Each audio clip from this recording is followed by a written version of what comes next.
Assalamualaikum warahmatullahi wabarakatuh. Bismillah, alhamdulillah, wassalatu wassalamu ala rasulillah wa ala alihi wa sahbihi wa mawalah. Allahumma anfa'na bima 'allamtana wa 'allimna ma yanfa'una. Allahumma zidna ilma warzuqna fahma wa atina hikmah. Allahumma barik lana fi majlisina hadha birahmatika ya arhamar rahimin walhamdulillahi rabbil alamin. Kepada para habaib, para kiai, para tokoh, alhamdulillah barusan kita sudah sama mendengarkan pemaparan dari Al-Ustaz As-Sayyid Ahmad Al-Habsyi yang luar biasa dan menjadi penambah wawasan untuk kita semua, sekaligus mendorong agar kita merapatkan barisan dan menyatukan potensi yang kita punya. Kalau kita bersatu, insya Allah kita maju.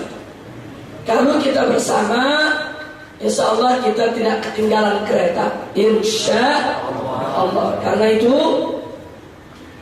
saya mendukung sepenuhnya apa yang sedang diperjuangkan oleh Ustaz Ahmad Al-Habsyi.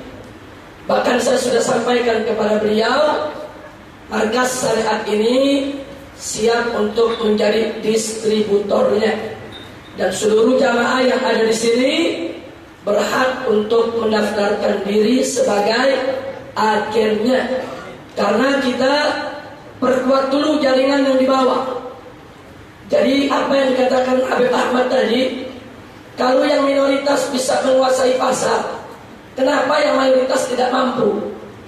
Nah, jadi jangan kita cuma bangga dengan mayoritas, dan jangan cuma kerjaan kita mencaci maki minoritas. Padahal begitu kita telusuri, yang salah bukan minoritas, yang salah yang mayoritas, karena malas, nggak kreatif, nggak bersatu, pecah belah. Nah, begitu kita udah kalah, kita caci maki yang minoritas. Begitu kita sudah kalah, kita musuhi yang minoritas. Nggak begitu. Dalam hal bidang ekonomi ini, kalau kita melakukan perlawanan perang ekonomi, kita harus lakukan secara gentleman. Jadi kalau mereka melawan kita dalam ekonomi, harus kita hadapi dengan ekonomi. Ya, jadi sekali lagi, kalau minoritas ini pandai mengolah, pandai bermanajemen, pandai mengatur administrasinya, pandai menguasai dari hulu sampai ke hilir di dalam, yaitu produk-produk yang mereka punya, mereka kuasai mulai dari pabriknya sampai kepada pengecernya. Ini semua karena kesalahan kita, karena kita lemah, karena kita tidak bersatu, akhirnya kita dikuasai oleh orang lain. Nah, karena itu majelis ini bukan untuk mencaci maki orang di luar kita, tapi untuk membangkitkan semangat kebersamaan kita, semangat bersatunya kita untuk maju. Saya tanya semua, siap bersatu? Ya. Siap bekerja sama? Ya. Siap untuk maju? Ya. Takbir! Shallu ala Nabi.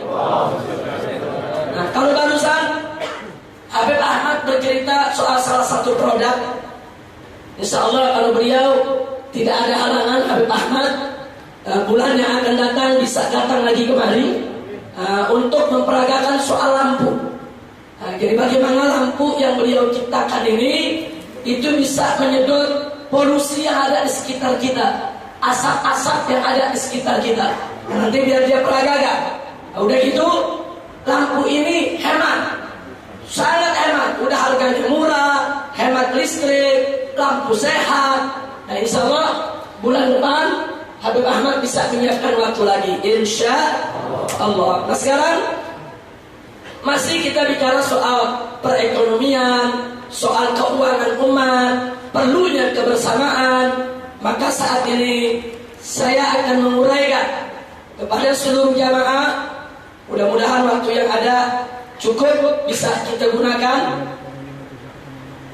yaitu tentang satu tema yang sangat urgent. Tidak lain dan tidak bukan adalah tentang Bank Zionis.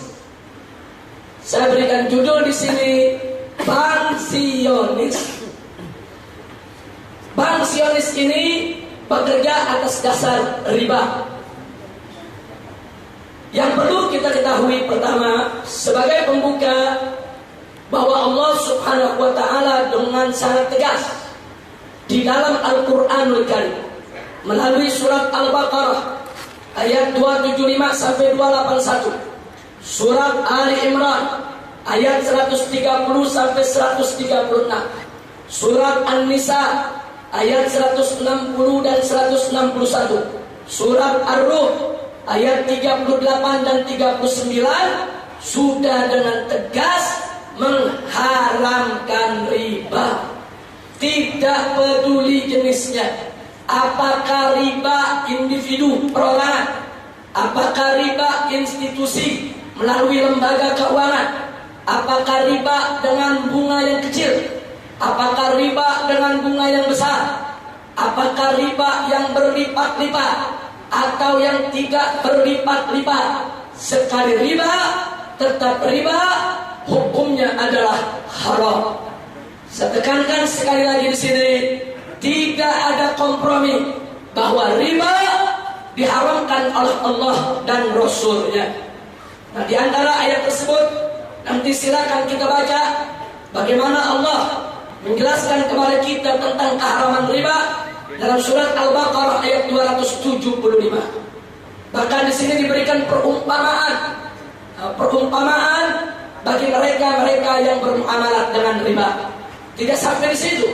Dalam surat Al-Baqarah ayat 279 ada pengumuman dari Allah Subhanahu wa taala di mana Allah memaklumkan perang bagi mereka yang tidak mau meninggalkan riba, Saudara.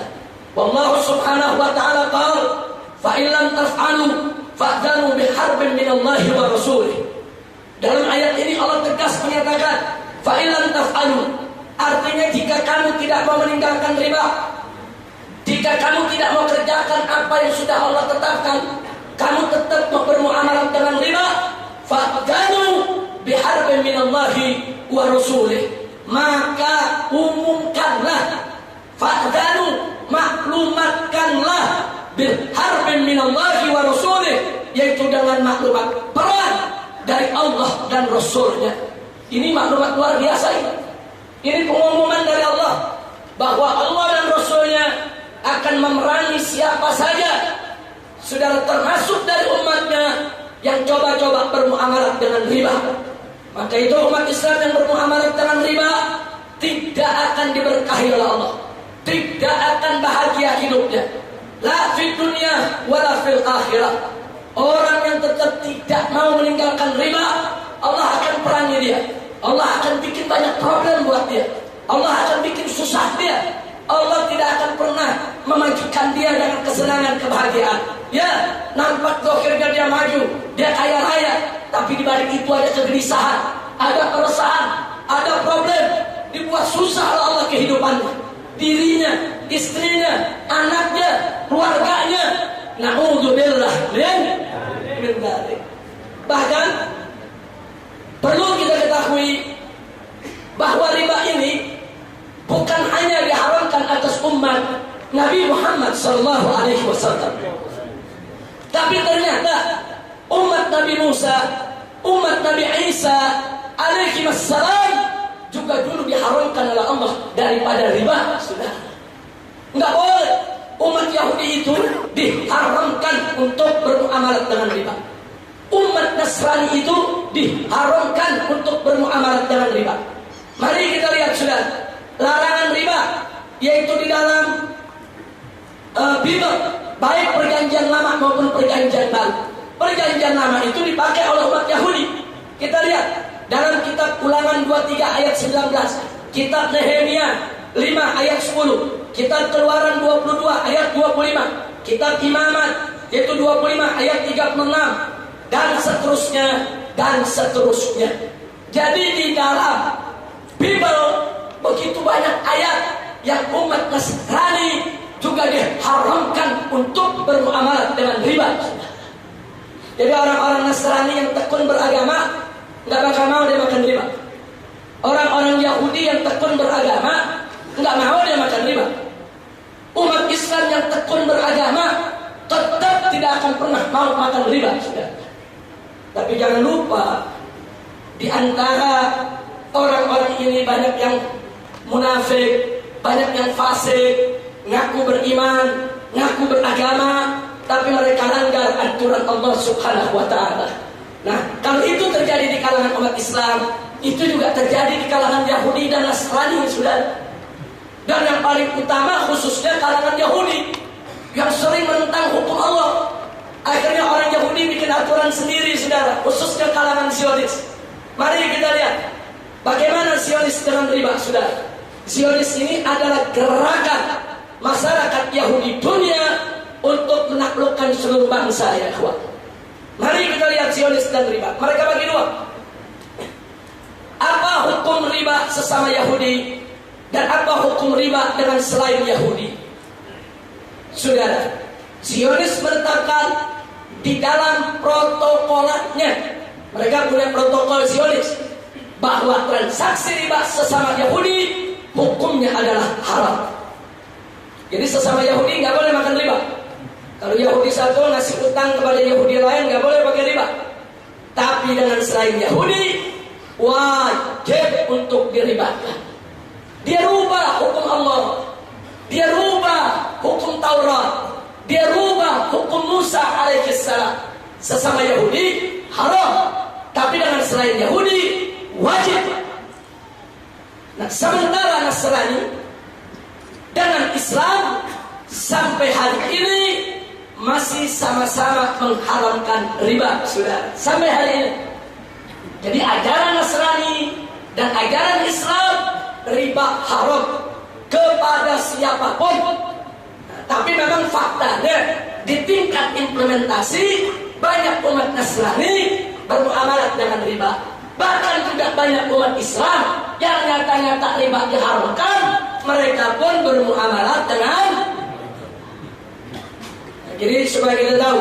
Nah, sekarang dengan prinsip Zionis ini, akhirnya Zionis menjadi perintis bank ribawi internasional, saudara. Jadi Zionis inilah yang pertama kali membuat bank riba. Zionis inilah yang merintis bank riba. Zionis inilah yang memelopori bank riba, saudara.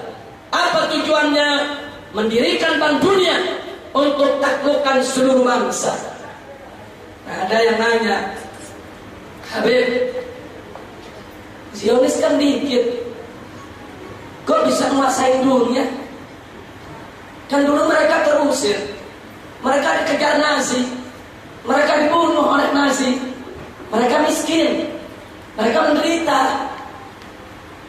Kok bisanya mereka kuasai dunia? Ini bagaimana ceritanya? Bagaimana ceritanya kok mereka bisa kuasai dunia? Bahkan ada yang mengatakan, ini cuma paranoidnya umat Islam saja kali ini. Nah, ini cuma kita ngarang-ngarang kali ini. Gak mungkin lah Zionis sudah jumlahnya sedikit, dimusuhi di dunia, kok bisa kuasai dunia? Ini yang akan kita uraikan pada hari ini, supaya kita tahu bagaimana cara mereka menguasai kita, ya.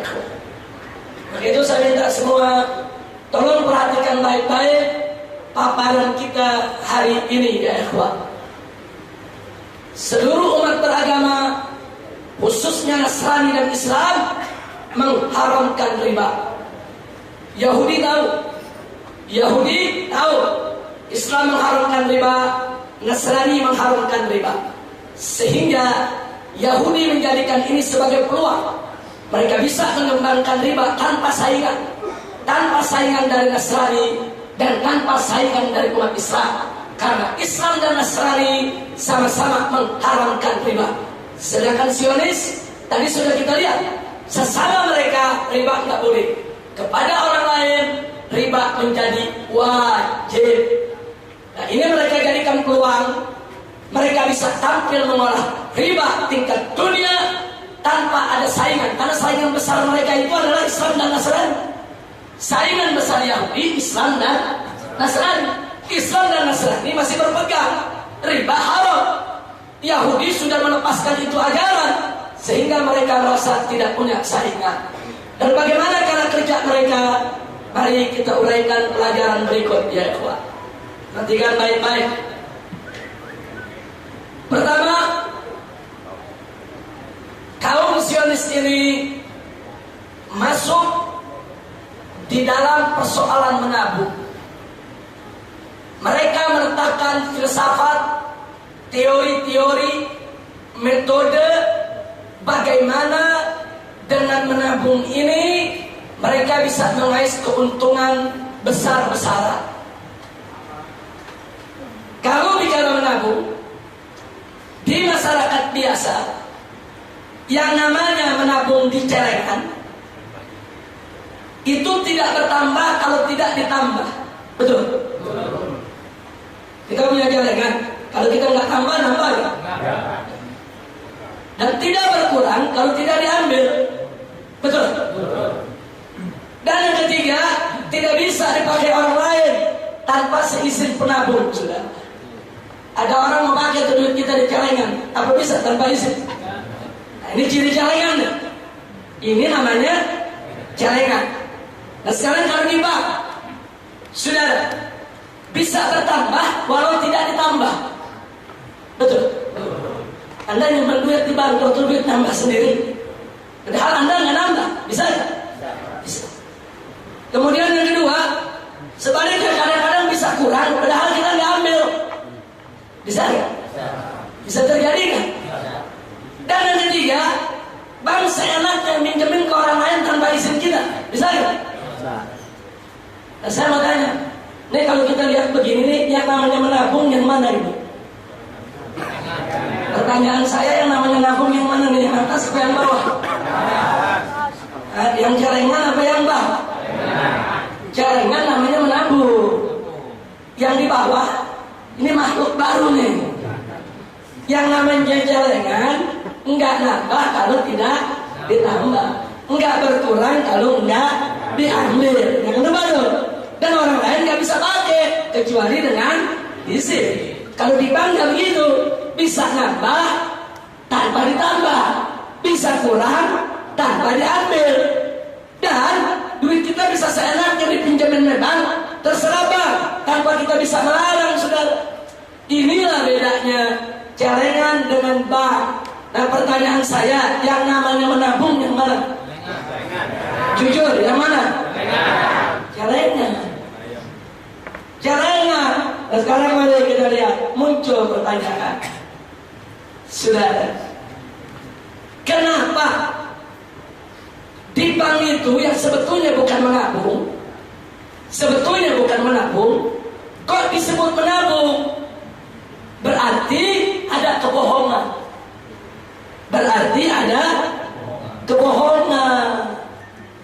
Kebohongan yang pertama, kok investasi disebut menabung?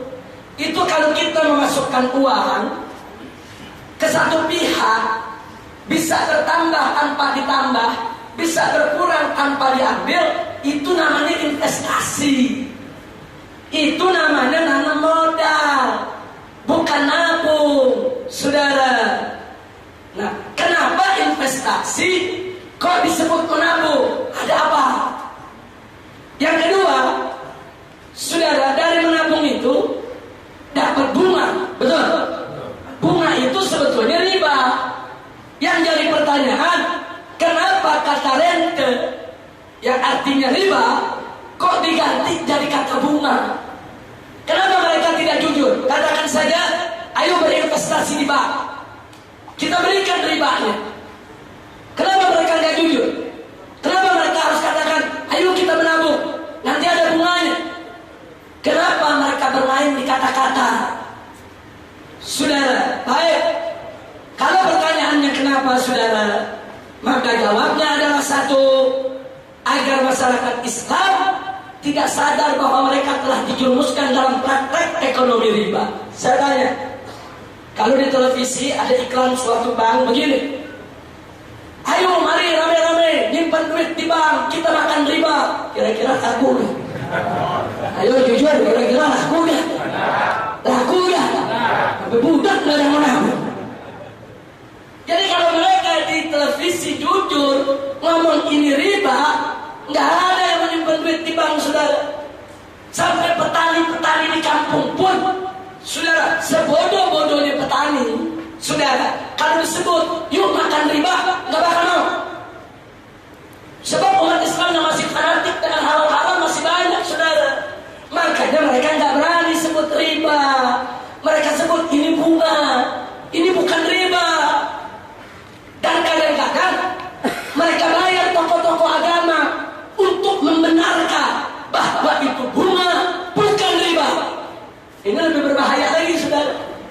Jadi Anda bisa lihat ini luar biasa.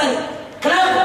Kenapa mereka tidak berani jujur riba? Karena mereka tahu kalau disebut riba, umat Islam tidak ada yang menyebut riba, saudara. Yang kedua, saudara, tidak lain dan tidak bukan agar ekonom riba dapat menggunakan dana masyarakat Islam untuk membesarkan kelompoknya. Yang ketiga, saudara, agar seluruh umat Islam setiap hari mendukung kegiatan dan kemewahan para ekonom riba tanpa mereka sadari. Kira-kira sampai di sini jelas tidak? Jelas semua? Jadi kenapa mereka tidak jujur? Ya kalau mereka jujur, umat Islam tidak ada menabung. Nah, jadi supaya umat Islam nyimpen di bank, disebutlah menabung. Mereka nggak berani sebut investasi, karena kalau investasi itu mestinya untung rugi. Yang Islam nggak mau nanggung rugi, maunya untung saja. Nah, akhirnya dikatakan menabung. Nah, supaya mereka tertarik dengan menabung, maka diberikanlah bunga. Baik, sekarang muncul lagi pertanyaan yang berikut. Sudah, kok nyuruh orang nabung sampai begitu ngotot, sudah? Sampai untuk ngajak orang nabung, saudara, mereka rela melakukan promosi besar-besaran. Promosinya nggak tanggung-tanggung, saudara, untuk mengajak masyarakat menabung. Satu, mereka berani bayar iklan mahal. Mereka berani beli program acara di radio dan di TV hingga miliaran rupiah. Miliaran di TV tiap hari mereka iklankan. Itu nggak main-main itu iklannya itu.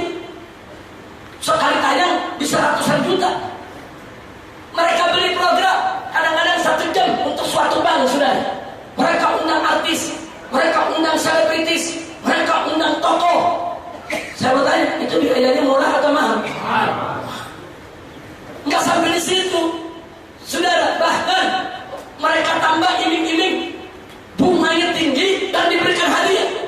Kadang-kadang mereka siapkan hadiah 100 Mercedes, 50 mobil Volvo, luar biasa, mobil yang harganya MM-an. Kita coba berpikir pelan-pelan, ini ada apa ini menabung? Kok mahal benar iklannya? Saya mau tanya, kalau mereka nggak dapat untung dari tabungan kita, apa mau mereka bikin promosi mahal? Ya. Ayo jawab semuanya. Ya.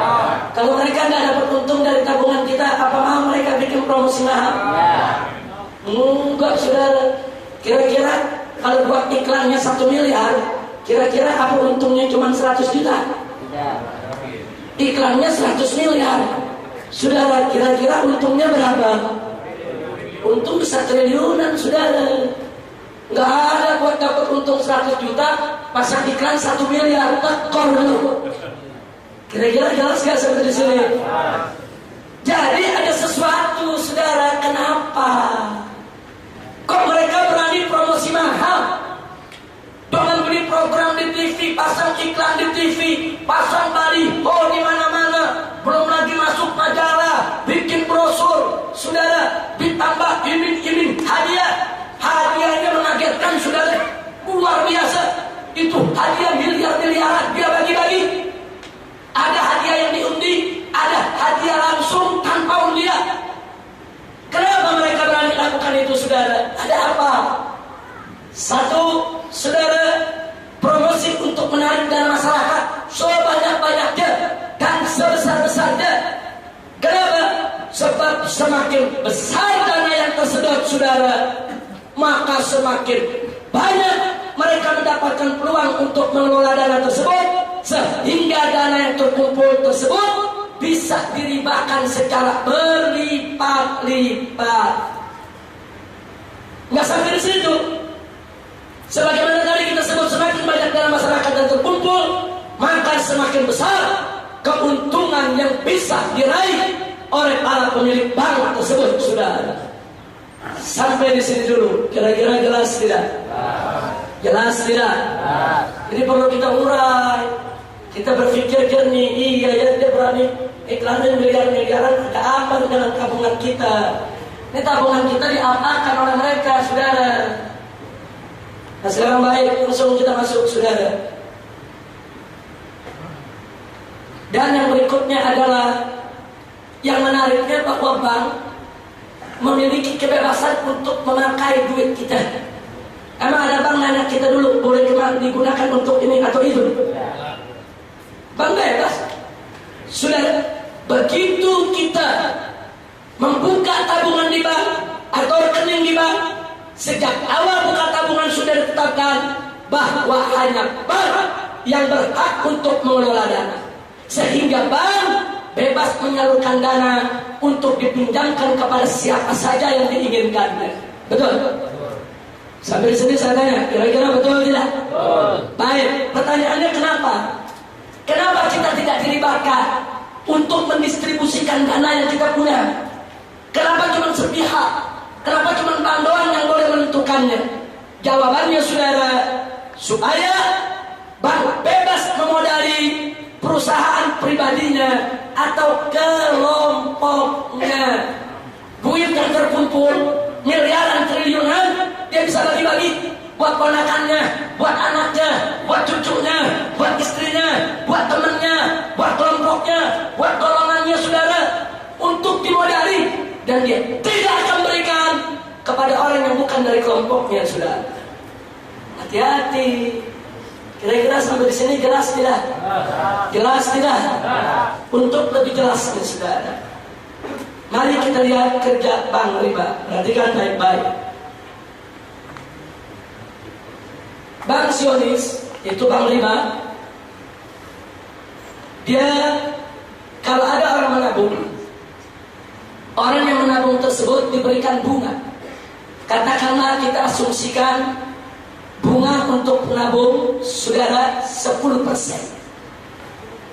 Uang dari penabung dipinjamkan ke pengusaha. Kita asumsikan pengusaha dikenakan bunga 12%.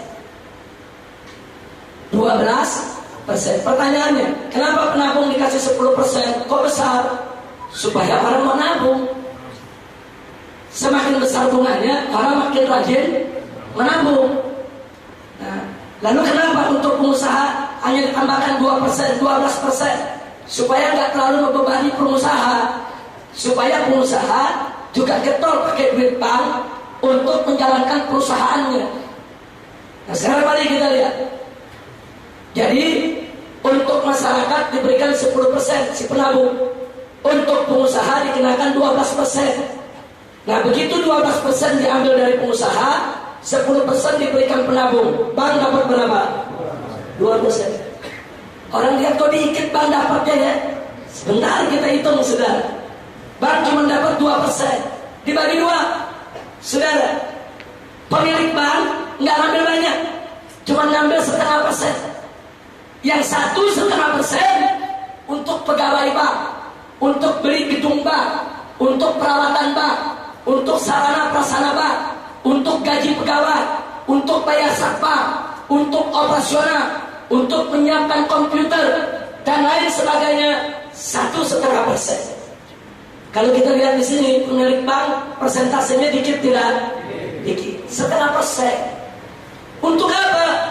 Supaya masyarakat lihat bahwa mereka bukan minta darah, mereka bukan rentenir, mereka nambah dikit, cuma 0,5%. 10% kan buat masyarakat, maka kita diuntungkan. Duit pengusaha diambil supaya bagi-bagi itu keuntungan dengan masyarakat. Makanya jangan kaget, kadang-kadang tokoh agama ikut-ikutan mendukung bank riba, saudara, karena melihat kelihatannya kecil jumlahnya. Sampai di sini jelas tidak? Sekarang kita kalkulasi, saudara. Mari kita lihat. Asumsi bunga 12% dari masyarakat dan bank. Masyarakat 10%. Jangan lupa, masyarakat dapat 10%, itu si penabung yang dapat dari tabungannya. Ingat, si penabung dapat 10% dari tabungannya sendiri, betul? Baik. Tapi bank dapat 2% dari nilai seluruh tabungan. bukan dari seorang penabung saja. Kalau ada 1.000 orang yang nabung, 2% dari 1.000 tabungan. Jangan lupa tuh. Jangan lupa tuh.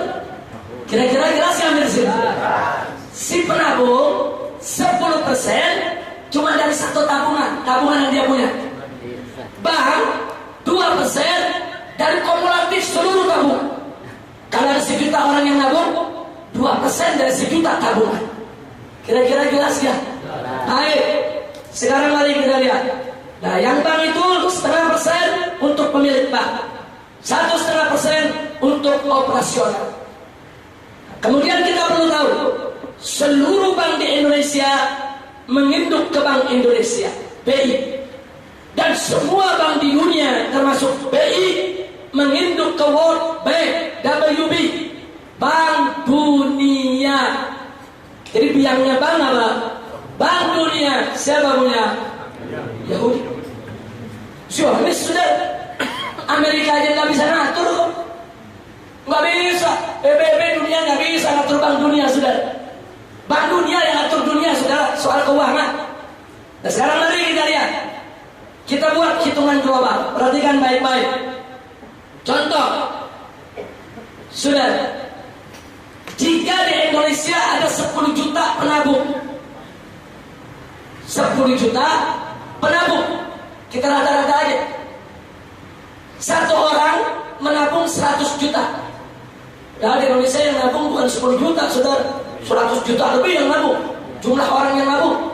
Kita ambil 10 juta aja yang nabung. Kalau 10 juta penabung, di rata-rata 1 penabung 100 juta, maka dana yang terkumpul 1.000 triliun. Berapa semua dana? 1.000 triliun. Nah, dari 1.000 triliun, setiap penabung dapat 10 juta. Kan dia nabung 100 juta. Kalau 10% dapat berapa? 10 juta. Setiap penabung dapat 10 juta, 10 juta, 10 juta. Tapi saya tanya, banknya dapat berapa? 2% kali 1.000 triliun dapat 20 triliun. 20 triliun. Yang 5 triliun untuk pemilik bank, yang 15 triliun untuk operasional. Dan berdasarkan catatan saudara dari OJK, Otoritas Jasa Keuangan, itu disebutkan bahwa pada Agustus 2014 dana masyarakat Indonesia yang terserap di bank umum berjumlah 2.900 triliun. Saya tanya, ini jumlahnya kecil atau besar? Ini kalau yang nabungnya 10 juta, kalau yang nabungnya 100 juta orang. Oh, tapi kan banknya banyak. 5 triliun kalau dibagi-bagi sekian bank. Pemilik bank itu kan cuma beberapa orang di Indonesia. Ada 1 orang yang punya 10 bank. Namanya dibeda-bedain. Yang punya dia juga. Sudah. Jadi jangan lupa, bank-bank besar di Indonesia ada banyak, sudah. Enggak sampai 10. Yang lain itu di bawah itu sebenarnya anak buahnya, sudah. Coba kita lihat. Jadi dana yang mereka serap luar biasa. Ini kita bilang tadi, kalau 1.000 triliun saja, bank sudah dapat 20 triliun. Nah, kalau di tahun 2014 ada 2.900 triliun, berarti 3 kali lipat ya. Bank mendapat saudara 60 triliun. Dan jangan lupa, ini saudara 20 triliun ini saudara per bulan. Kita bukan cerita per tahun, per bulan dapat. Saya tanya, kecil atau besar? Penabung dapat berapa? 10 juta. Ada juga yang setahun, ada juga yang deposit 3 bulanan, ada yang deposit 6 bulanan, memang ada yang tahunan. Saudara, tapi tetap jumlah yang dimiliki bank sangat fantastis. Mau per bulan, mau per 3 bulan, mau per 6 bulan, ataupun per tahun. Kira-kira sampai di sini jelas tidak? Baik, sekarang mari kita lanjutkan saudara soal kredit bank riba. Pertanyaannya, itu yang punya bank duit sebanyak itu diapakan? Mari kita lihat cara kerjanya, saudara. Ini bank riba, pemilik bank Zionis. Bank Zionis ini punya perwakilan di Eropa. Ada Yahudi, ada juga bankir-bankir Nasrani yang tidak mau mengamalkan agamanya. Karena kan agama Nasrani kan mengharamkan riba, saudara. Bankir Nasrani yang tidak mau mengamalkan agamanya, saudara. Nah begitu juga orang-orang Islam yang gak mau mengamalkan agamanya, saudara. Ini jadi agen-agen mereka. Khusus di Indonesia, dari 10 besar bank riba yang ada di Indonesia, itu semuanya dimiliki oleh kafir-kafir asing dan kafir-kafir asing, saudara. Fakta, kafir asing dan kafir.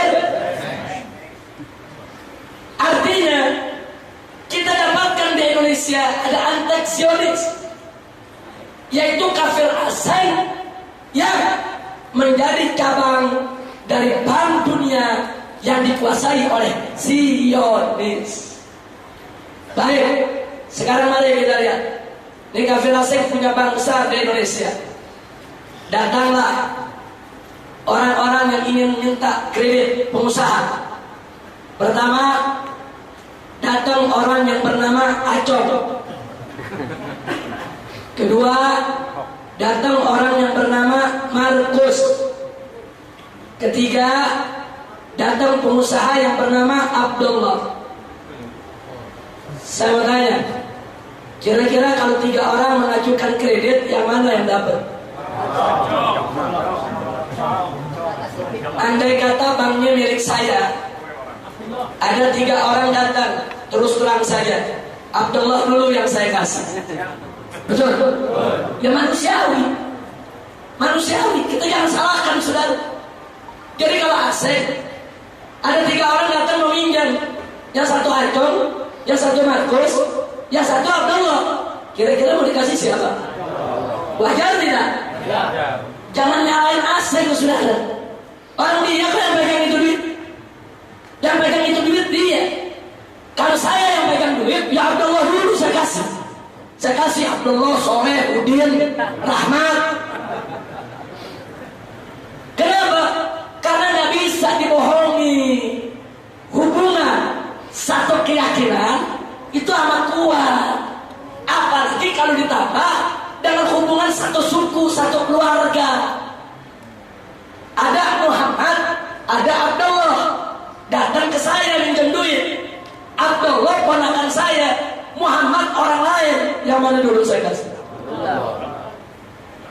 Itu manusiawi. Itu manusiawi.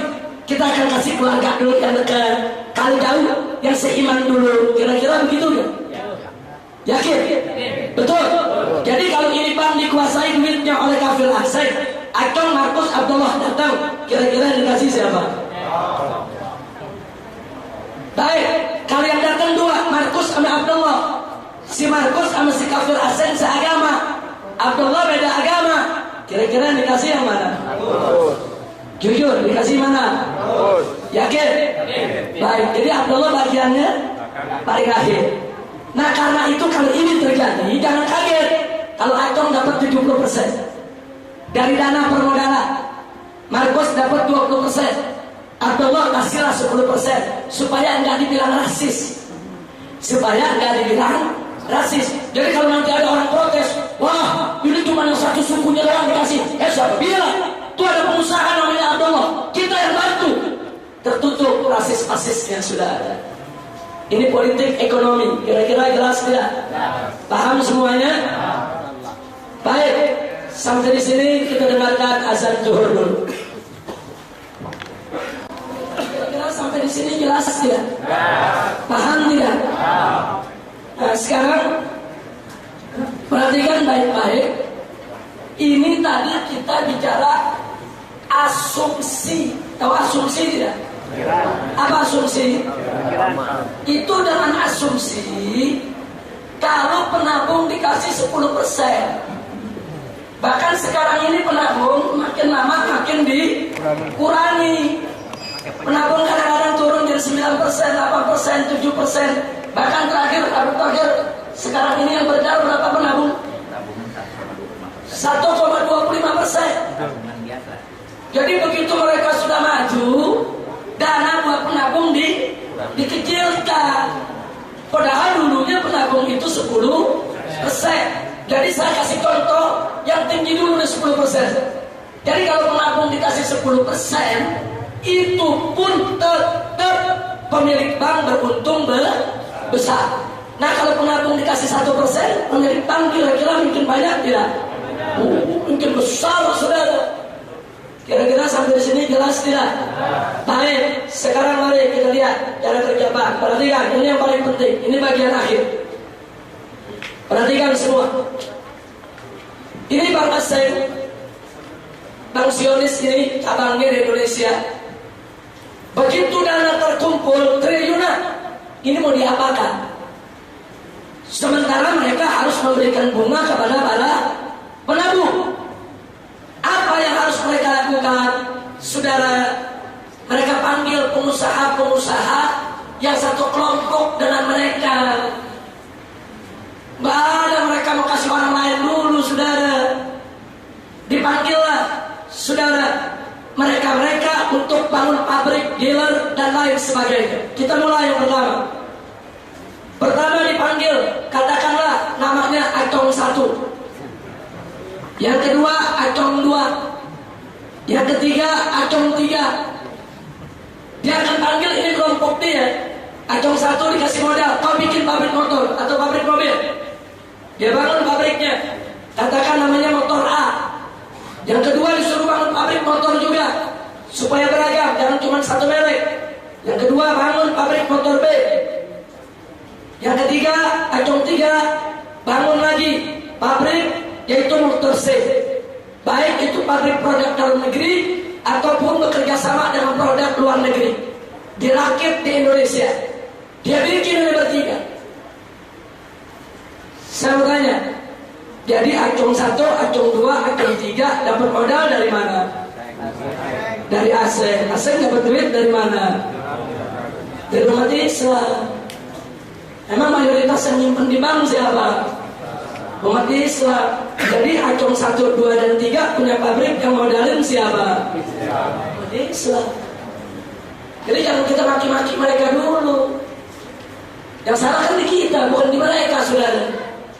Kira-kira jelas tidak? Baik. Sekarang Acong 1, Acong 2, Acong 3 besar-besaran bikin pabrik motor. Dan juga terjadi persaingan. Persaingan tidak sehat, saling menjatuhkan. Asing khawatir, sebab kalau satu pabrik ini bangkrut, asing ikut rugi, saudara. Dipanggil tiga-tiganya, lu ini bertiga dapat duit dari kita, jangan ribut. Sebab kalau salah satu di antara kalian bangkrut, aku yang rugi. Nggak boleh ribut, ini nggak benar cara dagang begini. Nah, jadi bagaimana supaya nggak ribut? Dipanggil lagi. Katakanlah dipanggil Acing 1, bikin dealer. Acing 2 bikin dealer. Acing 3 bikin dealer. Acing 4 bikin dealer, saudara. Jadi produk motor ABC, saudara, dipasarkan oleh dealer-dealer ini. Jadi supaya pabriknya nggak usah ribut, biar dealer aja yang ngatur itu harga, saudara. Nah, bagaimana supaya mereka bisa bersaing sehat? Jualah, ada yang cash, ada yang kredit, supaya terjangkau oleh masyarakat. Kenapa ini diciptakan? Supaya pabrik tidak bangkrut. Karena kalau pabrik bangkrut, bank bisa bangkrut. Bank turun tangan. Nah, sekarang dealer ini mulai memasarkan segala sesuatu. Ternyata pasarnya kurang menggigit. Bank khawatir lagi. Ini kalau pasarnya nggak menggigit, dealer-dealer bangkrut, pabrik ikut bangkrut, bank ikut bangkrut. Dipanggillah lagi pengusaha baru. Katakan yang dipanggil kali ini, pertama dipanggil yaitu Along 1, panggil lagi Along 2, panggil lagi Along 3. Apa mereka disuruh buat? Kalian buat media, buat radio, buat TV, buat koran, buat majalah, buat segala media untuk mengiklankan produk-produk ini ke tengah masyarakat. dimodalin. Bank yang besar-besaran habis-habisan ngasih modal. Nah sekarang saya tanya, tadi pabriknya yang modalin Bang Aseng, dealer yang modalin Bang Aseng. Bang Aseng duitnya dari mana? Jawab semua, dari mana duitnya? Dari umat Islam. Berarti yang bikin, yang modalin Aitung bikin pabrik siapa? Yang modalin Acing bikin dealer siapa? Nah kali ini si Alung ini dia bikin media. Alung 1 bikin media X, Alung 2 bikin media Y, Alung 3 bikin media Z. Dia bikin televisi. Ini semua diiklankan habis-habisan. Dibikin orang tertarik supaya beli.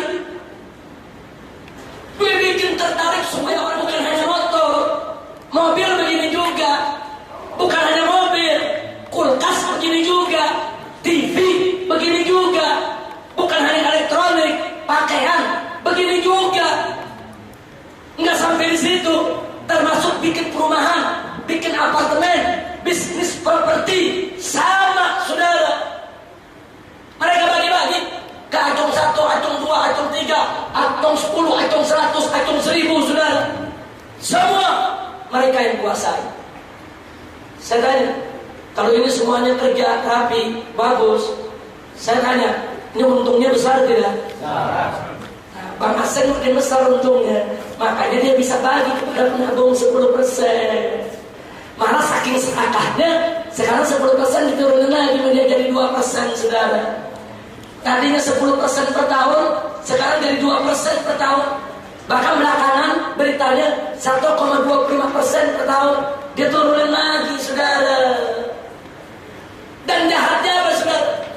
Nih, begitu dimediakan di TV, banyak yang berminat, banyak yang beli, banyak yang datang ke dealer, dipanggil lagi nih Pak, kau jangan jual cash, tutup. Sebab kalau kau jual cash, untungnya dikit. Jual kredit saja, cash dipersulit. Makanya kan lucu, kita beli motor, saudara, atau beli mobil, kalau kita beli cash, itu nunggu, indah dulu 2-3 bulan. Tapi kalau kita beli kredit, datang kredit, pulang kita bawa ke motor. Ada apa? Kok kredit datang bisa langsung bawa barangnya? Giliran cash dipersulit, mesti begini, mesti begitu. Kenapa? Ini aturan bank. Karena bank melihat, kalau kau jual cash, untung kecil. Kalau kau jual kredit, untung besar. Ini bank nggak bicara cuma satu RT, dia bicara se-Indonesia, saudara. Bila orang itu dealer untuk jual cash dibatasi. Kau cuma boleh jual 5 unit untuk cash. Kau cuma 6 unit, kau cuma 3 unit. Sisanya semua harus kredit. Udah duit-duit kita, yang modalin dia kita, kita juga ini bersama mereka. Luar biasa. Saya mau tanya, itu yang kredit-kredit motor di bank, saya tanya siapa? Umat Islam. Tukang ojek kan semua pada kredit. Tukang ojek umat apa? Umat Islam. Kelihatannya dibantu kredit, oh mereka dibantu, dipermudah. Ya, akhirnya mereka dipermudah. Tapi di belakang itu mereka diperas supaya bank dapat untung yang sebesar-besarnya sudah. Kira-kira jelas tidak? Ini saya bercerita motor nih, dan tadi saya bilang ini bukan motor ini. Semua produk begini sekarang. Semua produk, bayangkan berapa billion mereka kait keuntungan sudah. Nggak sampai di sini. Begitu mereka udah kebagian, nah datang lagi nih saudara. Nih kafir-kafir asing yang belum dapat bagian. Saudara, di antaranya siapa? Mari kita lihat. Saudara, katakanlah ini saya kasih warna merah, namanya Alin 1. Datang ke bank. Kan kita teman, masa mereka aja kasih modal, kita kasih modal juga dong. Ditanya, kamu mau bikin apa? Bikin pabrik motor nggak bisa, bikin TV nggak bisa, kau orang bodoh. Ya sudahlah, saya bikin bar saja. Datang dapat modal bikin bar. Yang goblok-goblok nih. Terus datang lagi yang kedua, nggak mau ketinggalan. Oh kalau saya mau bikin diskotek. Emang modalnya dari mana sudah? Semua dari bank. Datang lagi Wah, kalau saya mau bikin panti pijat, datang lagi yang keempat, saudara. Wah, kalau saya perlu modal untuk bikin naik kelas. Saya tanya, ini tempat maksiat tuh? Bisnis maksiat ini dibiayai oleh Bang Aseng, saudara. Bar mereka yang biayai, diskotik mereka yang biayai, naik kelas mereka yang biayai, panti pijat mereka yang biayai, saudara. Semua dikasih kemudahan oleh mereka. Dari mulai yang bisnis properti sampai yang bisnis esek-esek, semua dijalankan. Nah, sekarang saya mau tanya, jadi yang kasih modal alim bikin bar siapa? Saya mau tanya, ini kan dapat dana dari Bang Aseng. Bang Aseng dananya dari mana? Jadi yang danain bikin bar siapa? Yang danain bikin diskotik siapa? Yang danain bikin panti pijat siapa? Yang danain bikin naik kelas siapa? Jadi kesimpulannya, saudara, dari mulai media cetak elektronik sampai bisnis maksiat, semua didanai oleh umat Islam. Jadi jangan di sini kita katakan kurang ajar ini Aseng. Loh, Aseng bukan orang Islam. Dia nggak tahu halal haram, saudara. Bagi dia bisnis, yang penting dapat duit. Yang penting bagi dia tidak nipu orang. Dia tidak ngejar harta orang. Dia nggak ngerampok. Dia bisnis. Mau bisnis halal, mau bisnis haram, mereka nggak kenal halal haram, saudara. Dari mana mereka punya duit sebanyak itu biayai ini semua? Dari masyarakat. Mayoritas masyarakat Indonesia umat Islam. Ini juga terjadi di negara-negara Kristen. Mayoritas penduduk Amerika orang Nasrani, semua nyimpan duit di bank, diolah oleh Yahudi, saudara. Jadi yang dirusak oleh Zionis bukan Islam saja, Nasrani pun dirusak, sudah. Jadi diambil bankir-bankir Muslim yang udah nggak mau ngamarin agama, bankir-bankir saudara Kristen yang udah nggak mau ngamarin agama untuk menjadi agen-agen Zionis internasional. Masya Allah, kira-kira sampai di sini jelas tidak? Jadi jangan Anda pikir, saya nyimpennya dikit, cuma 10 juta. Iya, Anda sendiri sedikit 10 juta. Nah kalau 200 juta orang, kan penduduk kita 250 juta, saudara. Kalau 200 juta nyimpen, nggak main-main, saudara. Inilah makanya kalau ada nanya, kenapa sih kok kafir Aseng kaya-kaya di Indonesia? Walaupun yang miskin dari mereka juga ada, yang nggak kebagian dari mereka juga ada. Dari mereka yang jujur, nggak mau kerjain yang haram juga banyak, saudara. Nah, ini kan kita bicara, kita tidak boleh menggeneralisir. Dari mereka yang jujur, yang baik ada. Nah, mereka nggak mau pakai dana-dana macam ini. Nah, tapi jadi Anda jangan kaget. Kenapa di Jakarta ini, saudara, 80% lahan di Jakarta sudah dikuasai oleh 9 pengusaha kafir Aseng. Enggak, masyarakat sudah nggak punya lahan. Cuma 20% lahan masyarakat. Rumah-rumah kumuh kayak di Petamburan, di Palmerah, di Jelambar, saudara, lain-lainnya sudah habis diambil. Dikit lagi semua akan seperti Mega Kuningan, saudara. Kenapa mereka bisa kaya? Kenapa bisa bikin apartemen? Kenapa bisa bikin TV? Duit kita yang dipakai, saudara. Jadi kalau kita mau bertanya, kenapa kita berikan uang kita untuk mereka? Kira-kira jelas tidak? Ini yang ingin saya ingatkan, saudara. Karena itu akhirnya kesimpulan yang kita mengambil perangkat ekonomi riba, dalang utamanya tidak lain dan tidak bukan adalah iblis. Dan penciptanya adalah Yahudi. Operatornya adalah ekonom riba. Kendaraannya adalah bank namanya, saudara. Dagangannya adalah utang kredit. Kemudian budaknya adalah pengusaha serakah dan birokrat korup, saudara. Ini yang jadi budak-budak mereka, saudara. Kemudian pemodalnya adalah penabung bank. Penabung bank. Siapa penabung bank? Kita. Berarti posisi kita adalah sebagai rentenir. Dan kita ambil bunga yang gak seberapa, cuma 10%. Bahkan saudara saat ini cuma 1,25%. Kita cuma ngambil sedikit, tapi uang kita diolah untuk memakmurkan kelompok mereka, saudara. Dan lahannya seluruh dunia. Sekolahannya itu tadi, ada fakultas ekonomi, ada fakultas akuntansi, ada fakultas perbankan dengan sistem ekonomi konvensional. Nah, kalau udah begini mau bilang apa kita? Ini namanya, saudara, ini perang ini sistematis, terorganisir dengan rapi. Ini perang bukan pakai peluru, bukan pakai bom. Ini perang pakai otak, pakai strategi, pakai ekonomi, pakai siasat, pakai penipuan. Kita dibohongi habis-habisan, saudara. Nah, sekarang pertanyaannya, bagaimana untuk menghadapi ini? Nah, sebelum sampai ke sana, saudara, maka saya ingin ingatkan dari apa yang kita sampaikan tadi. Maka analisa dan kesimpulannya adalah: satu, ekonom riba memanipulasi kata menabung untuk kuasai dana masyarakat buat memperkaya diri dan kelompoknya. Betul? Dua, ekonom riba menggunakan dana masyarakat dan sistem utang untuk menjerat dan memperbudak pekerja dan pengusaha sektor real. Betul? Tiga, infiltrasi, penyusupan dan doktrinisasi liberalisme melahirkan pengusaha zalim yang menjadi budak ekonomi riba. Betul?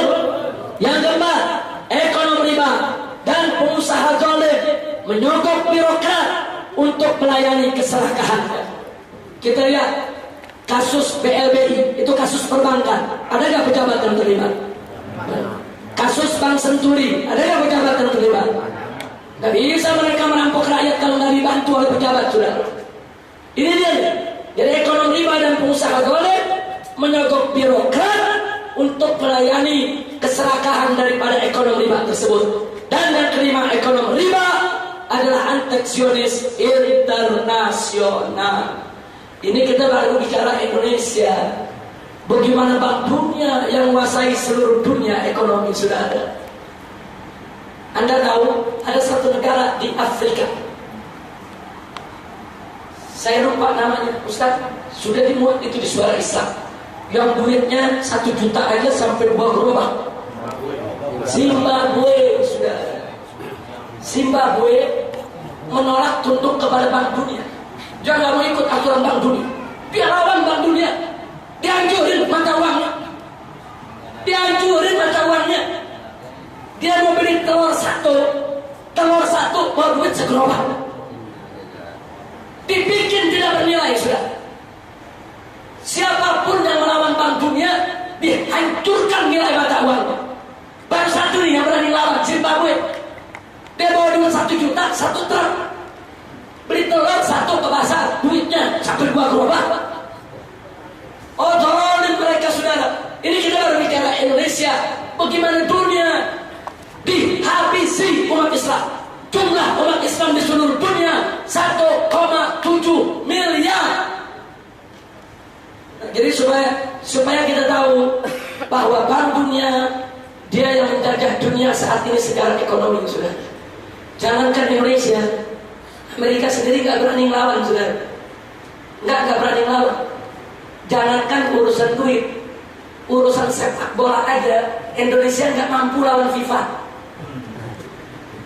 Indonesia ini Menpora dengan presiden pengen tunjuk nih pimpinan PSSI. FIFA nggak setuju, dibekukan. PSSI nggak boleh untuk ikut pertandingan dunia. Itu baru urusan sepak bola. Mesti tunduk kepada FIFA.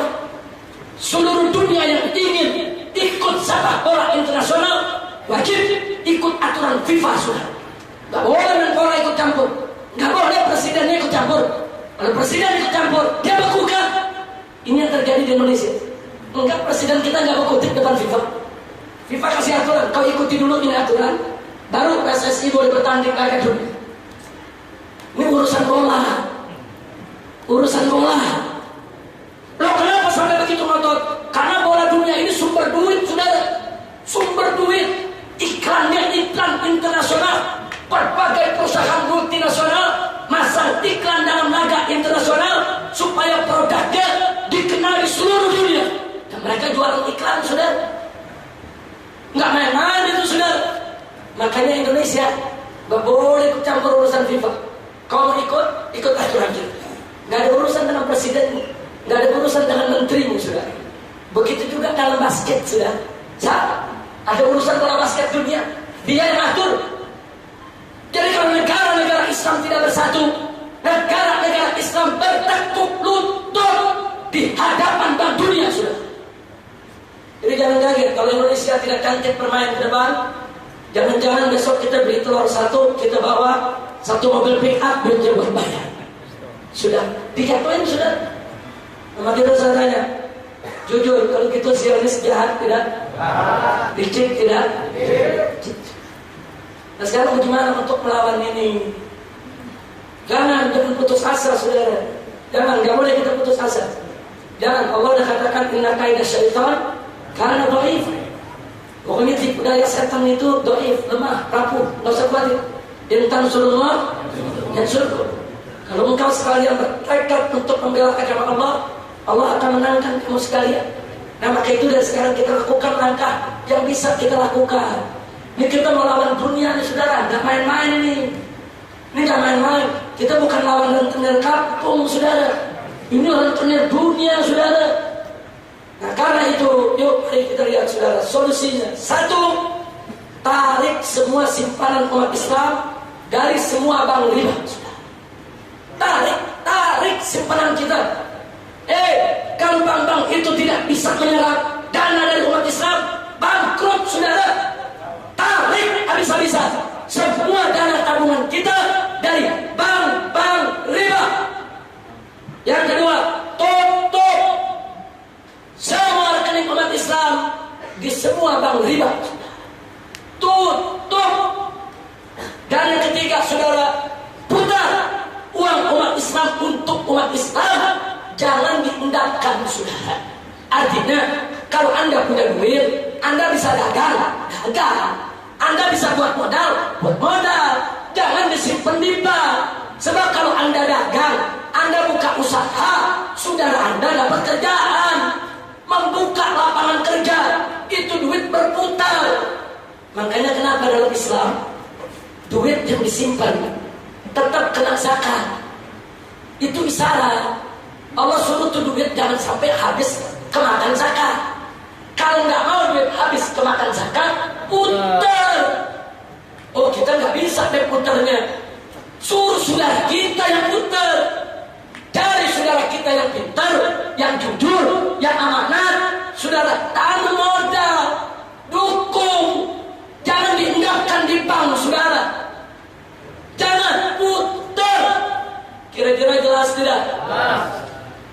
Andai kata harus gunakan bank juga, boleh, tapi batasi pada bank syariat saudara. Wadah bilang Habib bank syariat kan belum 100% syariat. Betul, belum 100% syariat. Kenapa belum 100%? Karena belum dapat dukungan sepenuh dari umat saudara. Sehingga mereka masih bergantung kepada bank riba. Kalau bank-bank syariat ini kita dukung habis-habisan saudara, kolom tikar bank riba semua, dan bank syariat besok bisa bermuamalah 100% dengan sistem syariat Islam. Amin. Jadi jangan kita nyalain dulu tuh bank syariat. Oh bank syariat belum syariat karena ente belum bantu. Duit ente masih ditaruh di bank riba. Kira-kira jelas tidak? Andai kata terpaksa, baru boleh kita buka rekening di bank riba hanya untuk darurat, hanya untuk lalu lintas saja saudara. Karena kadang-kadang ada transaksi yang bank syariat belum mampu saudara untuk menekalnya. Yang mampu bank riba, apa boleh buat? Ad-darurat tubihul mahdurat. Tapi jangan lupa ad-darurat tuqaddar biqadril hajah. Darurat itu hanya boleh digunakan sekedar keperluan saudara. Jangan alasan darurat semua nabung di bank riba, nggak boleh. Darurat hanya saat terpaksa saudara. Saya kasih contoh. Pada saat terjadi tsunami di Aceh saudara, banyak orang kirim bantuan ke Aceh. Bank Islamnya kena tsunami semua. Bank muamalatnya hancur, bank syariat mandirinya hancur. Ada beberapa bank riba yang buka nggak kena tsunami. Terpaksa kami buka rekening di bank riba hanya untuk transit. Dari Jakarta ada yang bantu buat korban tsunami, masuk ke bank riba, besoknya kami ambil. langsung kami berikan kepada pengungsi. Hanya numpang liwat. Jangan nyimpan saudara. Kalau nyimpan, simpan di bank-bank syariat saudara. Kira-kira jelas tidak? Jelas. Saya mau tanya, ini kira-kira kalau kita serius bisa nggak kita kerjain? Jadi jangan bilang, oh kita kecil nggak bisa lawan Yahudi, kita kecil nggak bisa lawan Zionis. Siapa bilang? Kita bersatu, kita serius, tutup semua rekening kita kecuali hanya untuk darurat saja, saudara. Oh sisain satu nih di bank apa namanya konvensional, bank riba untuk darurat lagi, saudara. Tapi nyimpen dana kita semua masukkan ke bank-bank syariat. Tapi lebih bagus lagi, jangan disimpan di bank syariat, jangan. Lebih bagus lagi diputar, didagangin, saudara. Kira-kira jelas tidak? Sampai di sini saya mau tanya, kira-kira apa yang kita sampaikan sekarang ini bisa dipahami? Bisa dipahami? Kalau begitu saya mau tanya, kalau gitu kita bisa gak lawan Yahudi? Bisa gak lawan Zionis? Bisa gak lawan Bank Dunia? Yakin? Yakin? Tapi gak bisa sendiri-sendiri, harus bersama. Tolong apa yang saya sampaikan hari ini, sampaikan ke saudara-saudara kita yang gak hadir. Dan tolong hasil juga menyebarluaskannya supaya masyarakat tahu, saudara. Jadi jangan cuma kita maki-maki, emang kafir asing nih, gagal, iblis. Jangan kita cuma maki-maki, saudara. Jangan. Mereka nggak kenal hal haram, saudara. Mereka merasa mereka bisnis, mereka dagang, mereka jualan, kita beli, saudara. Mereka nggak ngerampok kita, mereka nggak nyuri kita, mereka nggak ngejarah kita, tapi pakai sistem. Mereka peras kita dalam riba tanpa kita sadari. Nah, maka itu hari ini saya ajak semua, kalau betul Anda mau jihad, kalau betul Anda mau perang di jalan Allah, saudara, ini salah satu jihad besar pada saat ini, saudara. Tarik seluruh dana kita dari bank-bank riba, tutup semua rekening kita dari bank riba, kecuali hanya untuk lalu lintas keuangan yang sangat darurat.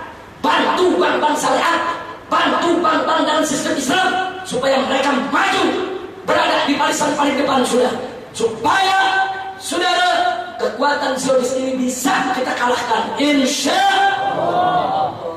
Nah itulah sebabnya kenapa Habib Ahmad Al-Habsyi begitu beliau menceritakan dan menjelaskan kepada saya, beliau datang ke gunung, beliau presentase di hadapan saya langsung mengatakan saya dukung.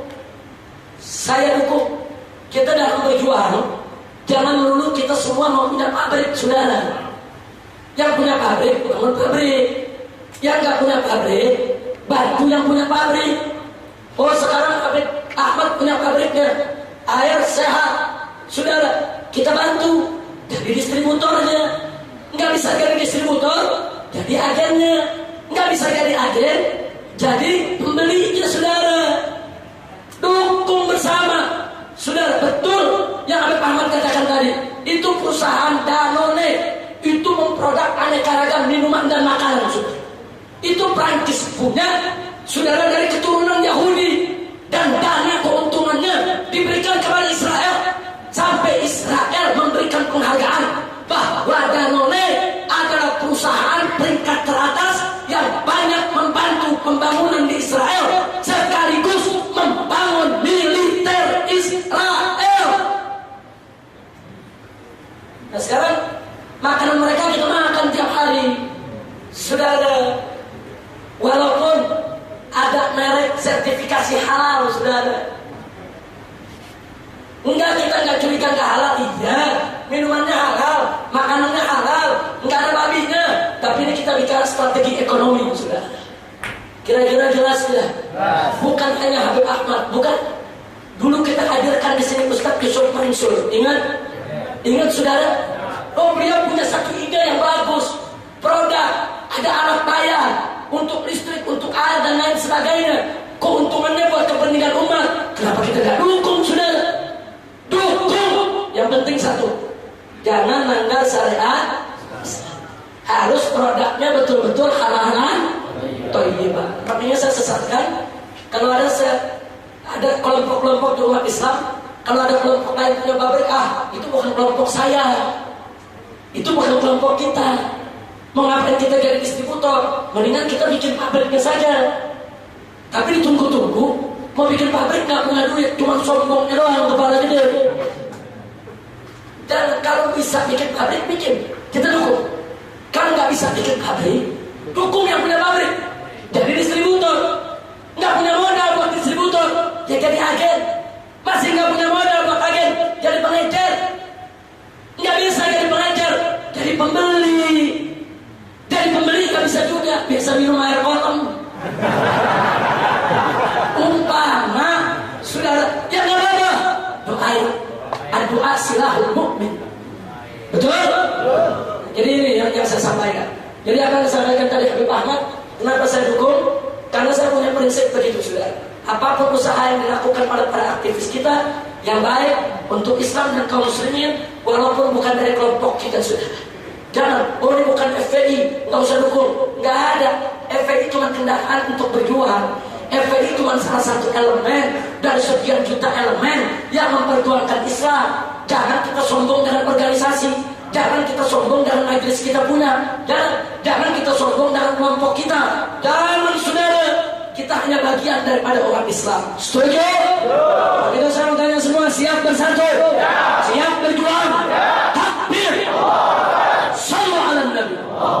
Sebelum kita tutup, sebagai ulasan terakhir saya minta Sekjen FUI yaitu Kiai Haji Muhammad Al-Khattab, setelah beliau tadi menyaksikan langsung apa yang disampaikan oleh Habib Ahmad, setelah beliau tadi sama melihat uraian kita tentang Bang Siones, kita minta ulasannya untuk lebih memberi semangat kita semua untuk bersatu. Setelah itu kita serahkan kembali kepada MC Habib Muhammad untuk membacakan pengumuman dan doa. Langsung kita tutup majelis. Setuju? Setuju? Tapi terus terang, pertanyaan banyak tidak? Nah, kalau banyak bagaimana? Di bulan depan khusus tanya jawab saja? Setuju? Jadi bulan depan cuma dua. Satu, Habib Ahmad akan memaparkan soal lampu. Setelah itu kita tanya jawab. Tanya jawab dengan Habib Ahmad dan tanya jawab juga dengan saya di dalam majelis ini untuk bulan depan. Setuju? Takbir! Sallu ala Nabi. Silakan Ustaz Khattab. Bismillahirrahmanirrahim. Assalamualaikum warahmatullahi wabarakatuh. Takbir! Takbir! Takbir! Sallu ala Nabi. Alhamdulillah kita sudah mendapatkan presentasi yang luar biasa dari guru kita Al-Mukarram Habib Muhammad Rizik Syihab, nata'anallah bituli hayati wa nafa'ana bi'alumi. Juga dari Habib Ahmad tadi yang minuman biru-biru dan ungu tadi. Alhamdulillah. Kan pertama kita berikan untuk Habib Ahmad, kita doakan supaya pabriknya maju. Ini kan kata Habib Rizik yang paling rendah ya.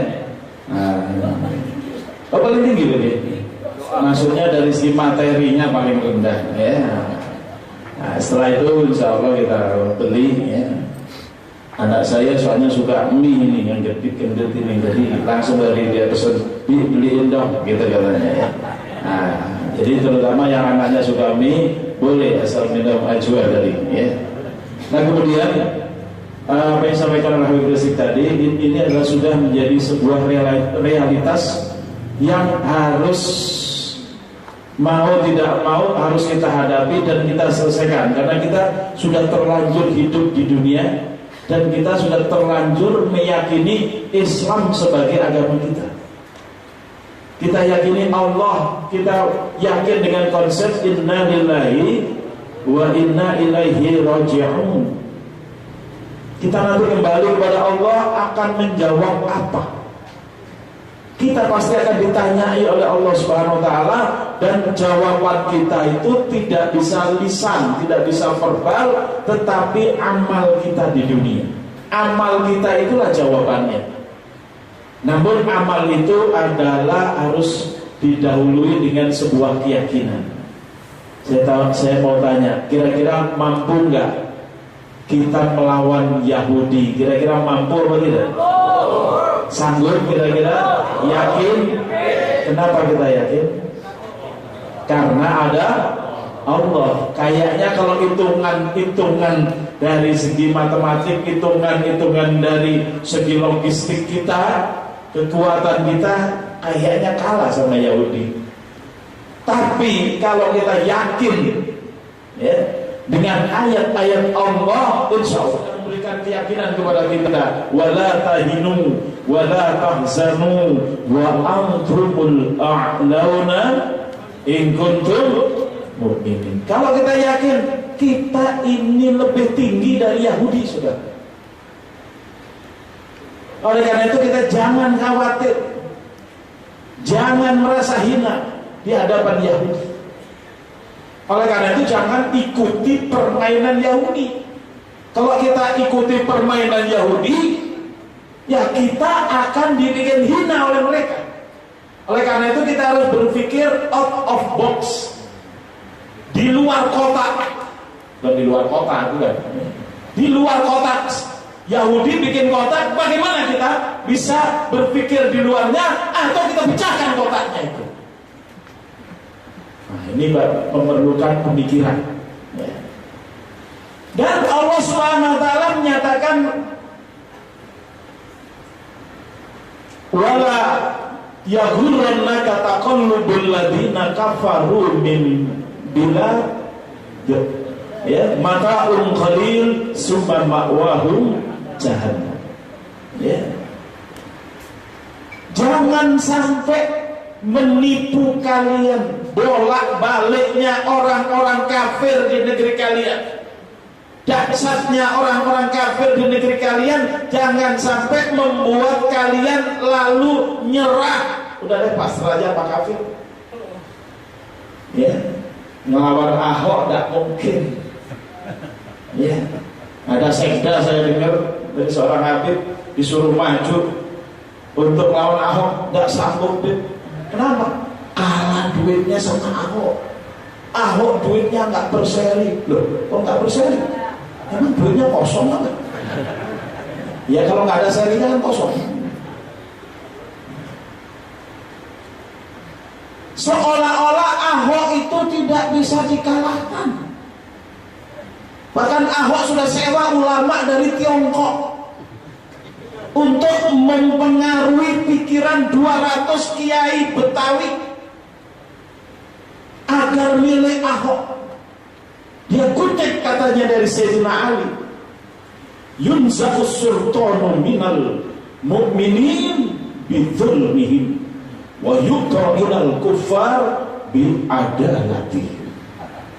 Subhanallah. Ya. Akan dicabut kekuasaan dari orang mukmin karena zalim orang mukminnya, karena korupsi, dan akan diberikan kepada orang kafir karena orang kafirnya adil, tidak korupsi. Ahok tidak korupsi. Ya, alhamdulillah FPI akan melaporkan Senin besok korupsi berapa? 1,8 juta ya? Miliar ya? Betul ya? Ahok korupsi 1,8 triliun. Ya, kalau yang diceritakan Habib Rizik tadi nggak ada kaitannya dengan korupsi. Ya, itu yang katanya bisnis murni. Ya, tapi itu semua juga tidak terlepas dari permainan pemerintah yang dulu membuka perbankan swasta. Andai perbankan nggak ada swasta, negeri semua mungkin masih selamat negara kita. Tapi begitu diswastakan, itulah yang diceritakan oleh Habib Rizik, akhirnya acong, alim, ya apa lagi? Itu yang menguasai negeri kita. Kita lihat-lihat di televisi dikit-dikit, ya, wah, mention apa itu, ya, titik-titik lah, mereka lah pokoknya. Haulah lah yang menguasai, seolah-olah mereka yang bisa bikin apartemen, mereka yang bisa bikin, bahkan Ahok CS itu sudah mereklamasi pantai. Jadi pantai-pantai di apa namanya? Dan itu ahlinya saudara kita, bukan mereka. Ahlinya itu insinyurnya orang Betawi, saya tahu. Yang ahli reklamasi itu insinyur orang Betawi. Ya, udah tua, kakek-kakek. udah pensiun tapi masih dipakai oleh grupnya mereka ya. Jadi sebenarnya yang ahli-ahli itu orang kita sendiri. Cuma Ahok CS ini ahli muter duit dan ahli dibulin kali ya. Nah, sehingga kita ini ya, sebenarnya statusnya tertipu dengan menaruh duit di bank asing. Itu statusnya kita itu terjebak. Karena begitu kita taruh, kita sudah sama dengan mempersilahkan mau dipakai apa aja. Mau dipakai untuk maksiat, monggo silakan. Nah, saya cuma khawatir aja di akhirat nanti ternyata banyak aktivis FPI ya ternyata dimintai pertanggungjawaban atas rumah-rumah maksiat di Jakarta karena nabung tadi.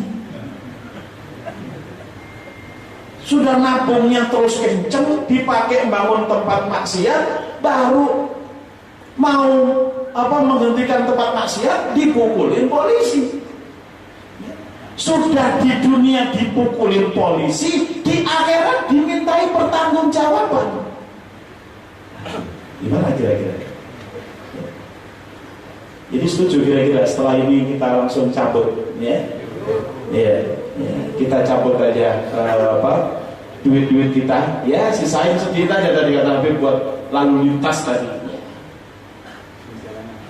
Ya, nggak usah banyak-banyak, mungkin di bawah 1 juta lah kita sisain buat menjaga supaya nggak ditutup nomornya. Tapi bagaimana kita memberdayakan? Nah, ini mungkin yang harus dipikirkan.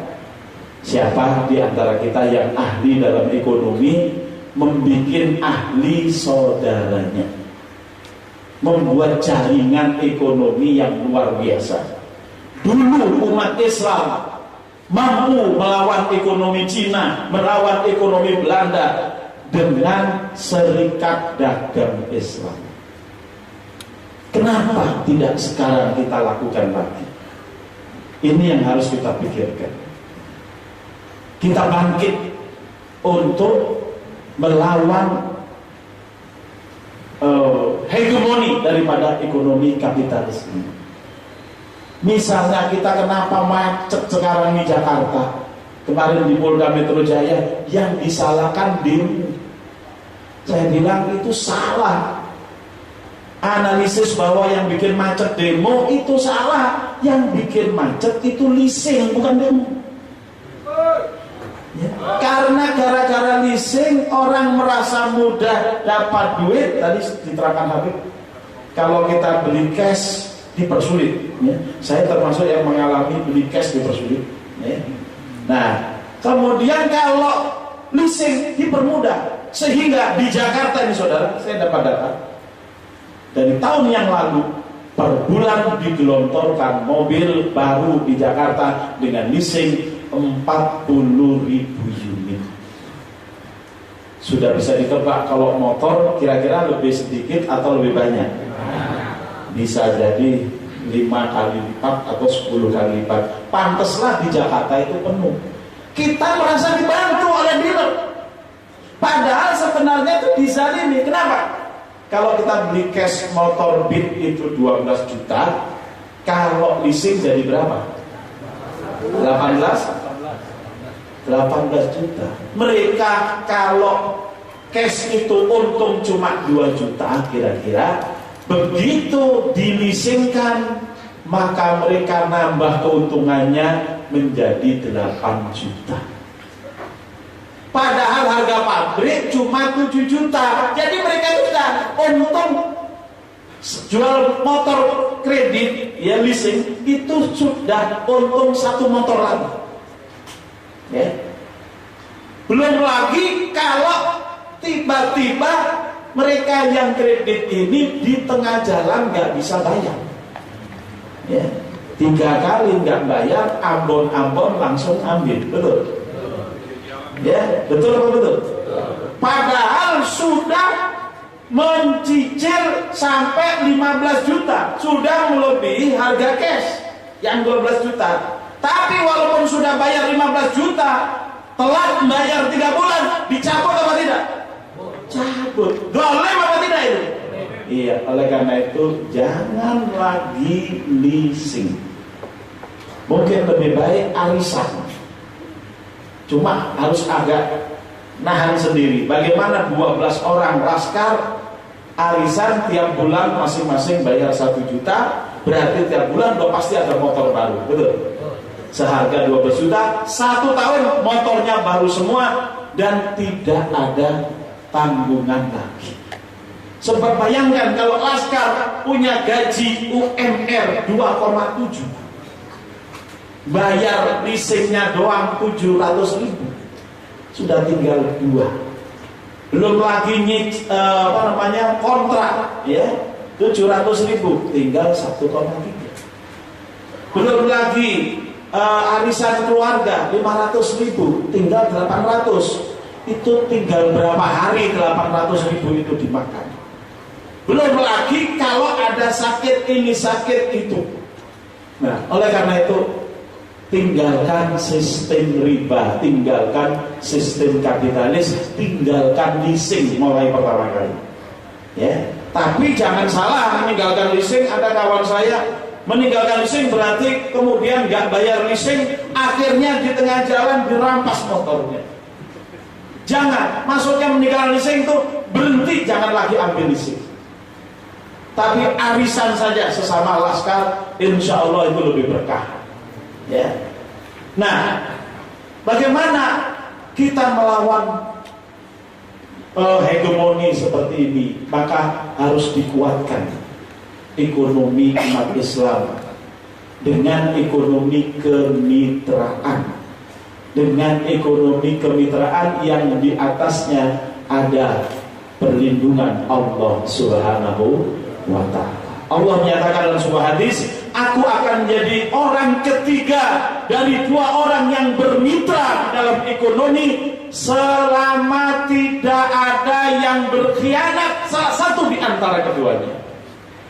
Itu ekonomi umat Islam akan kuat karena ditopang oleh Allah Subhanahu wa ta'ala. Cuma satu syaratnya yang ini berat dilaksanakan oleh umat Islam, yaitu apa? Malam yakhun ahaduhuma, selama salah satu di antara keduanya tidak khianat.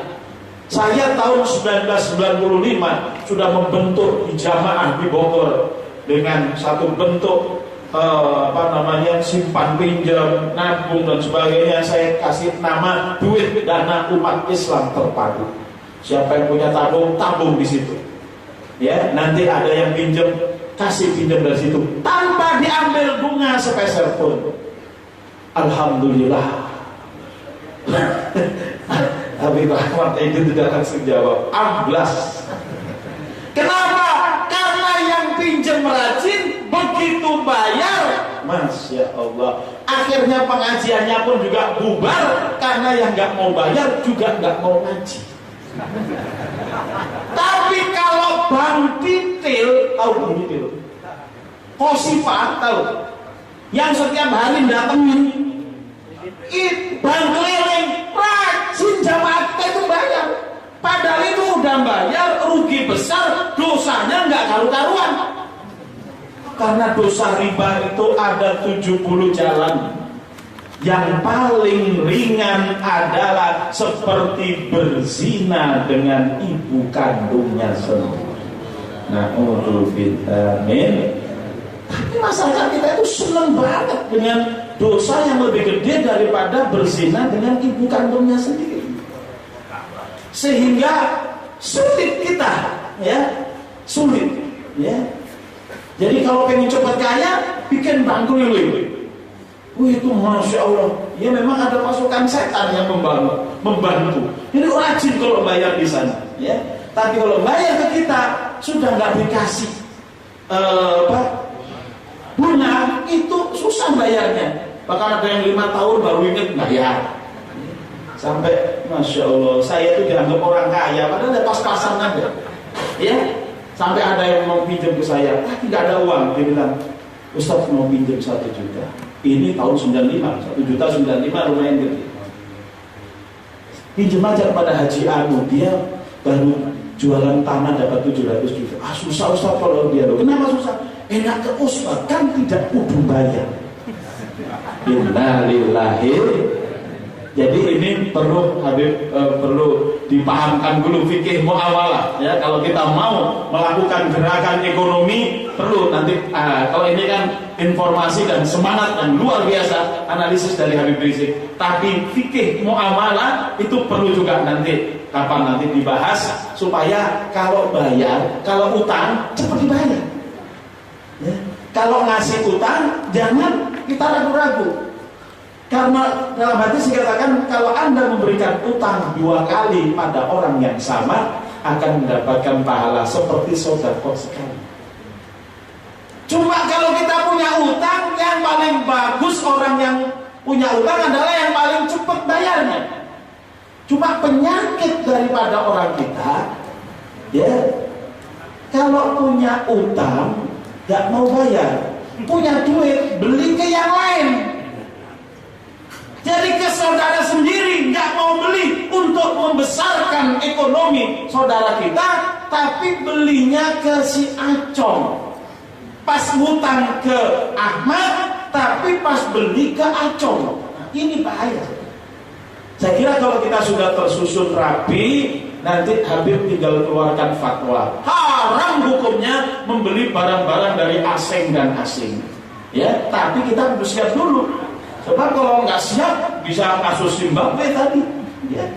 Nah, jadi ini saya kira ini satu wacana baru yang luar biasa, ya. Yang ini memang harus dilakukan. Kenapa?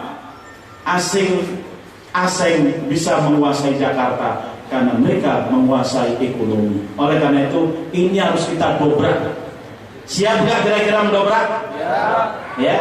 Tidak perlu pakai pendungan, tapi pakai menjaga hawa nafsu kita. Coba kita kurangi. Jangan rajin-rajin ke Alfamart. Jangan rajin-rajin ke Indomaret. Bikin FPI Mart. Ya, bikin FPI Mart. Insya Allah kalau kerjasama dengan usaha bersama sejahtera bersama Mart itu milik umat Muslim itu nanti bisa dijajaki, itu bisa bahkan tidak harus pakai nama sejahtera bersama Mart, boleh dikasih nama FPI Mart. Jadi barang nanti di stok dari SB Mart. Kalau nggak salah di Jawa Tengah dari Bogor sampai Tasik itu ada yang hijau-hijau itu, yang tulisannya agak susah dibaca kayak bahasa Arab kayaknya ya SB Mart ya. Nah, itu kalau di Bogor itu pusatnya di Jalan Raya Pajajaran, ada gedung berapa tingkat itu pusatnya. Boleh nanti audiensi di situ atau nanti boleh orangnya saya panggil ke sini untuk menerangkan bagaimana SB Mart itu. Setahu saya itu boleh misalnya kawan-kawan DPC FPI mau buka ya dengan kasih FPI Mart atau Islam Mart atau apalah Mart yang lain, supaya umat Islam begitu dikasih fatwa jangan ke Alfamart, ada alternatifnya. Sebab kalau nggak ada alternatifnya balik lagi Alfamart lagi, ya betul ya. Nah jadi ini ya, tahan hawa nafsu kita, latih hawa nafsu kita, bimbing hawa nafsu kita supaya disalurkan kepada yang benar, ya, supaya disalurkan kepada yang benar. Jangan sampai di hari kiamat nanti kita ditanya oleh Allah, sudah ada FPI Mart masih beli ke Alfamart, ya, sudah ada Islamat masih juga beli ke Kafir Mart, ya. Nah, oleh karena itu mudah-mudahan dengan perjuangan ini, ya. Satu lagi saya mau pesan juga, kita sudah punya tabloid Suara Islam, tapi Laskar kagak mau beli, ya.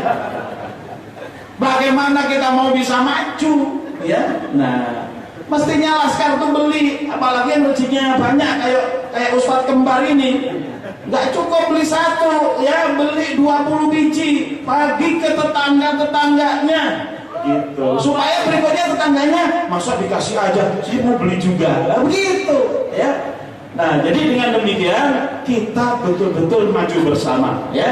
Nanti insya Allah kita punya media, ya, tabloid Suara Islam, apa yang ada dari kegiatan-kegiatan kita muat di situ, apa yang menjadi produk-produk kita tadi, ya, seperti air ajwa atau yang lain, itu kita muat di situ, kita sebarkan di situ sehingga umat tahu ya, sehingga umat tahu, ya. Insya Allah dengan cara seperti itu kita saling mengisi, kita saling menguatkan, insya Allah akan umat Islam akan menjadi kuat. Insya siap berjuang, siap untuk melawan ekonomi kapitalis, siap untuk melawan ekonomi riba, siap untuk melawan Zionis. Jangan takut kepada Zionis, semuanya dibawa kekuatan Allah Subhanahu wa taala. Siap berjuang? Takbir! Takbir! Takbir! Terima kasih. Assalamualaikum warahmatullahi wabarakatuh. Waalaikumsalam. Terima kasih kepada